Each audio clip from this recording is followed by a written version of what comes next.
My topic is simplified treatment of obstructive sleep apnea and utilization of high-resolution pulse oximetry. And I'm Dr. James Metz from the Metz Center in Columbus, Ohio, and I want to thank the AES for allowing me to be here. They're a wonderful group, and I've learned a lot from them over the years. And I really like the title to be an easy way to improve your practice and help people feel better and regain health. Let me hit the high points. David Gozal once said, if sleep were not important, it would be a genetic mistake, and the body doesn't make genetic mistakes.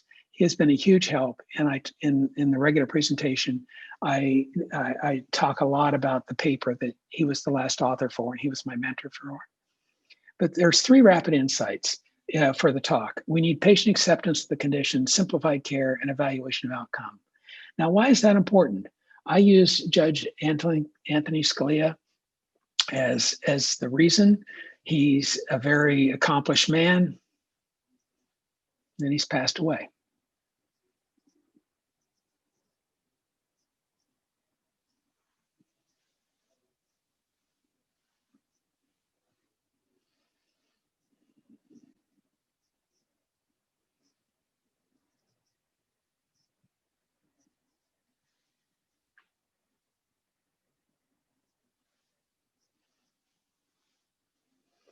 So here is Anthony Scalia when Ronald Reagan nominated him to the Supreme Court. And here he is just before he died. How did that man progress from this young, vital man to big and heavy and with a thick neck? I really think we need to talk about that. A normal airway versus an obstructed airway. And he probably had an obstructive airway even when he was young, but it got the best of him. So on the night of the Supreme Court Justice Anthony Scalia died in 2016, his CPAP machine was on the nightstand next to his bed. It wasn't plugged in. Scalia was one of an estimated 25 million Americans with obstructive sleep apnea. Most don't know they have it. It is not that you can die from lack of oxygen on the spot.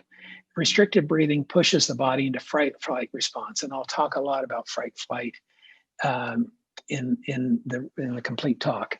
Part of which diverts oxygen-rich blood to the brain. Blood vessels constrict and the heart rate increases. With the oxygen supply already reduced, that can damage the circulatory system, especially if it happens night after night. Many years of untreated sleep apnea likely kills many people through cardiovascular events like strokes, heart attacks, and arrhythmias. When the person dies, it is not usually recorded that the sleep disorder had a role in pushing them toward that outcome. Scalia had some of the classic characteristics of obstructive sleep apnea patients. He was an older male, he was using CPAP, he's overweight with a thick neck, and a smoker. And so what I would say about Anthony Scalia, I love Calvin and Hobbes, and this is his famous dead bird comic strip. And he says if it's a comic strip. And so, look, a dead bird must have hit the window. Isn't it beautiful? It's so delicate. Sigh, once it's too late, you appreciate what a miracle life is. You realize that